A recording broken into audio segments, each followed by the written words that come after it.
B Ed semester 1 course 1.1.2 এর খুবই গুরুত্বপূর্ণ 30টি কোশ্চেন তোমাদের সাথে আলোচনা করা হয়েছে। পরীক্ষা দিতে যাওয়ার আগে অবশ্যই একবার সম্পূর্ণ ভিডিওটা দেখে যাও। এখান থেকে শতকরা 70 থেকে 80% কোশ্চেন কিন্তু তোমরা কমন পাবে, সেভাবেই ভিডিওটা বানানো হয়েছে। আর কথা না বাড়িয়ে চলো শুরু করা যাক।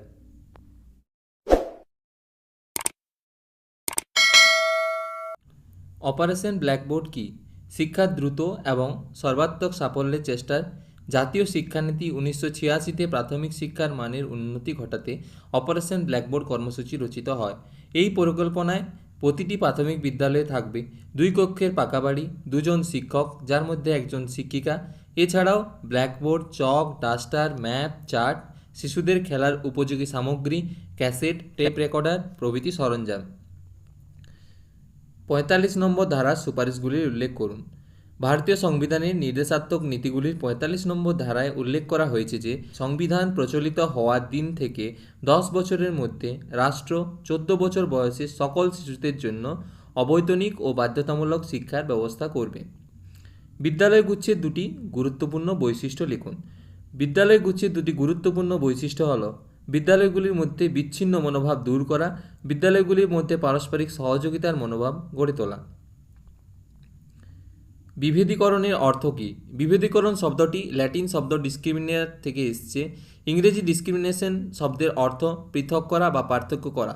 যখন কোনো একজন ব্যক্তি বা একটি নির্দিষ্ট দল বা গোষ্ঠীর নিম্ন স্তরের আচরণ করা হয়, কাজে বাধা দেওয়া হয়, অধিকার খর্ব করা হয়, তখন তাকে বিভেদীকরণ বলে। পশ্চিমবঙ্গ সর্বজনীন প্রারম্ভিক শিক্ষার সাফল্যতার জন্য 2টি গুরুত্বপূর্ণ পদক্ষেপ লিখুন। জেলা প্রাথমিক শিক্ষা কর্মসূচি এবং নবোদয় বিদ্যালয় গঠন। শিক্ষার প্রান্তিকীকরণ কী? শিক্ষার প্রান্তিকীকরণ বলতে এমন এক প্রক্রিয়াকে বোঝায় যার মধ্যে সমাজের সমস্ত স্তরের মানুষকে, বিশেষ করে সমাজের প্রান্তিক ও সুবঞ্চিত শ্রেণীর লোকেদের শিক্ষার সুযোগ ও সুবিধার মধ্যে আনা হয়। এটি একটি নীতি বা কৌশল যা শিক্ষার ক্ষেত্রে সমতা এবং অন্তর্ভুক্তি নিশ্চিত করতে প্রয়োগ করা হয়। ভারতীয় সংবিধানে উল্লিখিত নাগরিকদের যে কোনো 2টি মৌলিক কর্তব্য লিখুন। সংবিধান মান্য করা ও সাংবিধানিক আদর্শকে সংরক্ষণ করা, জাতীয় পতাকা এবং জাতীয় সঙ্গীতকে শ্রদ্ধা করা, দেশের সার্বভৌমত্ব, একতা এবং অখণ্ডতাকে রক্ষা করা ও রক্ষা করতে সহায়তা করা। শিক্ষার অসমতা দূরীকরণের 2টি সম্ভাব্য উপায় লিখুন। গুণগত শিক্ষা ও পরিকাঠামোগত উন্নয়ন, প্রত্যন্ত অঞ্চলে বিদ্যালয় স্থাপন, বিদ্যমান বিদ্যালয়গুলির উন্নয়ন, পর্যাপ্ত শিক্ষক নিয়োগ এবং শিক্ষার মান উন্নয়নের জন্য প্রশিক্ষণ প্রদান। এছাড়াও শিক্ষার্থীদের জন্য পর্যাপ্ত শ্রেণীকক্ষ, পাঠ্যপুস্তক এবং শিক্ষার উপকরণ সরবরাহ করা। আর্থিক সহায়তা ও প্রণোদনা, দারিদ্র ও প্রান্তিক জনগোষ্ঠীর শিক্ষার্থীদের জন্য বৃত্তি, শিক্ষা লোন এবং বিনামূল্যে বা ভর্তুকিযুক্ত শিক্ষার ব্যবস্থা করা। বয়স্ক শিক্ষা কী? বয়স্ক বলতে বোঝায় 14 থেকে 45 বছর বয়সের মানুষকে। বয়স্ক শিক্ষা শব্দটি অনেকভাবে সংজ্ঞায়িত করা হয়েছে। আমরা তার মধ্যে না গিয়ে বলতে পারি, বয়স্ক শিক্ষা হলো সেই শিক্ষা যার মধ্যে 3টি অতি প্রয়োজনীয় দিক বর্তমান। বয়স্ক নিরক্ষরদের মধ্যে অক্ষরতা বিস্তার, বয়স্ক নিরক্ষরদের শিক্ষাগত মানসিকতা সৃষ্টি, ব্যক্তিগত ও গোষ্ঠীগত জীবনে নাগরিকদের অধিকার ও কর্তব্য সম্পর্কে চেতনা গড়ে তোলা। শিক্ষার সমতা কী?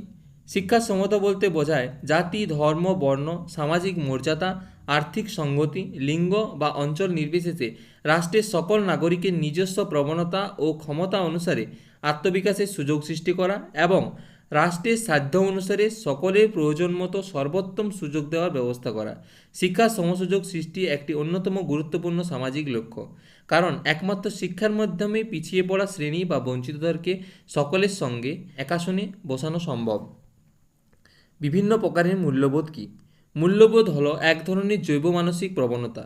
মূল্যবোধ বিভিন্ন প্রকার হতে পারে, যেমন সামাজিক মূল্যবোধ, অর্থনৈতিক মূল্যবোধ, শারীরিক ও বিনোদনমূলক মূল্যবোধ, বৌদ্ধিক মূল্যবোধ, ধর্মীয় মূল্যবোধ। ভারতীয় সংবিধানে মৌলিক অধিকার বলতে কী বোঝায়?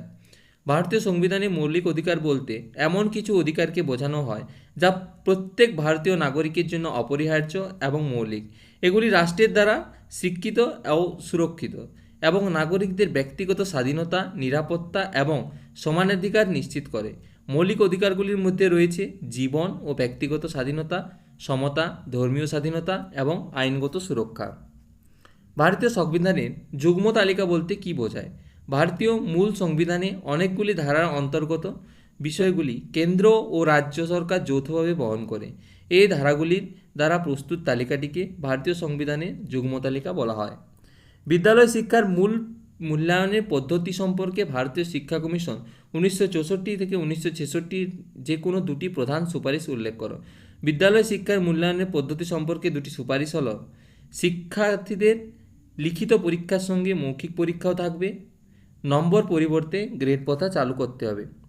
শিক্ষার অসমতা দূরীকরণে দুটি সম্ভাব্য উপায় লিখুন। শিক্ষার অসমতা দূরীকরণে দুটি সম্ভাব্য উপায় হলো, শিক্ষা হবে অবৈতনিক, শিক্ষার মান সব বিদ্যালয়ে সমান হবে। শিশুদের মূল্যবোধে বিকাশে পিতামাতার দুটি ভূমিকা লিখুন। শিশুদের মূল্যবোধ বিকাশে পিতামাতার দুটি ভূমিকা হলো, শিশুদের প্রতি ভালোবাসা বজায় রাখা, সামাজিকীকরণে সাহায্য করা। পিওএ কি? জাতীয় শিক্ষানীতি 1986-তে প্রকাশিত হওয়ার পর মূল্যায়নের জন্য দুটি কমিটি গঠন করা হয়। কমিটি দুটি হলো জনার্দন কমিটি 1992 এবং রামমূর্তি রিভিউ কমিটি 1990। এই দুটি কমিটির প্রতিবেদনের উপর ভিত্তি করে জাতীয় শিক্ষানীতি NPE 1986 কিছু পরিবর্তন সাধন করা হয়। এই পরিবর্তিত জাতীয় শিক্ষানীতি প্রোগ্রাম অফ অ্যাকশন 1992 নামে পরিচিত। ধর্মনিরপেক্ষ শিক্ষা বলতে কী বোঝায়? ধর্মনিরপেক্ষ শিক্ষা বলতে এমন শিক্ষাকে বোঝায় যেখানে শুধুমাত্র নির্দিষ্ট কোনো ধর্মের প্রতি নয়, সমস্ত ধর্মের প্রতি ধনাত্মক মনোভাব পোষণ করার কথা বলা হয়। ভারতীয় সংবিধানের জনক কাকে বলা হয়? কত খ্রিস্টাব্দে ভারতীয় সংবিধান চালু হয়? ভারতীয় সংবিধানের জনক বলা হয় ডক্টর ভীমরাও আম্বেদকরকে। 1950 খ্রিস্টাব্দে 26শে জানুয়ারি ভারতীয় সংবিধান কার্যকরী হয়। মুদালিয়ার কমিশন প্রস্তাবিত 5 পয়েন্ট স্কেল উল্লেখ করুন। শিক্ষার্থীদের মূল্যায়নের জন্য মুদালিয়ার কমিশন 5 পয়েন্ট স্কেলের সুপারিশ করেছেন, যেখানে এ মানে হচ্ছে এক্সিলেন্স, বি হচ্ছে গুড, সি হচ্ছে ফেয়ার অ্যান্ড অ্যাভারেজ, ডি হচ্ছে পুয়ার এবং ই হচ্ছে ভেরি পুয়ার। ত্রিভাষা সূত্র সম্পর্কে কোঠারি কমিশনের সুপারিশ কী? ত্রিভাষা বলতে বোঝায় তিনটি ভাষার সমাহার পাঠ্যক্রমে অন্তর্ভুক্ত হবে, অর্থাৎ শিক্ষার্থীদের মোট তিনটি ভাষা শিখতে হবে। তিনটি ভাষার মধ্যে থাকবে মাতৃভাষা অথবা আঞ্চলিক ভাষা, কেন্দ্রীয় সরকারি ও কেন্দ্রীয় সরকারি সহযোগী ভাষা, উপরোক্ত দুটি ভাষার বাইরে অন্য একটি আধুনিক ভারতীয় ভাষা বা ইংরেজি ভাষা। সাধারণ বিদ্যালয় কি? কোঠারি কমিশন 1964-66 সারা দেশে সাধারণ লোকশিক্ষার জন্য কমন স্কুল বা সাধারণ বিদ্যালয় স্থাপনের সুপারিশ করেন। এই ধরনের স্কুলগুলি সরকারি অথবা বেসরকারি সব শিক্ষক সমান সুযোগ সুবিধা ভোগ করবেন।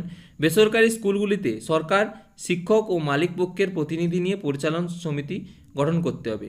সরকারি সাহায্য পেতে হলে বেসরকারি স্কুলগুলিকে অবশ্যই লাভশূন্য প্রতিষ্ঠান হিসাবে গড়ে তুলতে হবে। এছাড়া সুবিধাভোগী স্কুল ও সাধারণ স্কুলে এর মধ্যে বিভেদ গুছিয়ে দেওয়ার লক্ষ্যে কমন স্কুল গড়ে তোলা হয়। মুক্ত বিদ্যালয় কি? শিক্ষাকে অধিকতর জনমুখী ও জনপ্রিয় করে তোলার জন্য এবং উচ্চশিক্ষার সুযোগ ব্যাপক হারে সম্প্রসারিত করার জন্য 1986 জাতীয় শিক্ষানীতিতে মুক্ত বিশ্ববিদ্যালয় বা ওপেন ইউনিভার্সিটি প্রতিষ্ঠার পরিকল্পনা গ্রহণ করা হয়েছিল। এই প্রথা বহির্ভূত শিক্ষা ব্যবস্থায় অন্তর্ভুক্ত একটি পরিকল্পনা। এখানে নির্দিষ্ট সময়সীমার মধ্যে পাঠ্যক্রম শেষ করার কোনো বাধ্যবাধকতা নেই এবং ভর্তির ক্ষেত্রেও বয়সের কোনো বাধা থাকে না। শিক্ষার্থীরা বিভিন্ন ধরনের উন্নত প্রযুক্তির মাধ্যমে পাঠদান করার সুযোগ পায়। সর্বোপরি চাকরিরত অবস্থায় অথবা যারা উচ্চশিক্ষার সুযোগ পাননি তারা মুক্ত বিশ্ববিদ্যালয়গুলি থেকে পড়তে পারেন।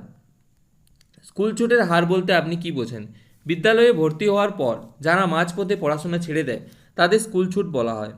100 জন শিক্ষার্থীর মধ্যে কতজন শিক্ষার্থী মাঝপথে লেখাপড়া ছেড়ে দিয়েছে তার হিসাবকে স্কুল ছুটের হার বলা হয়।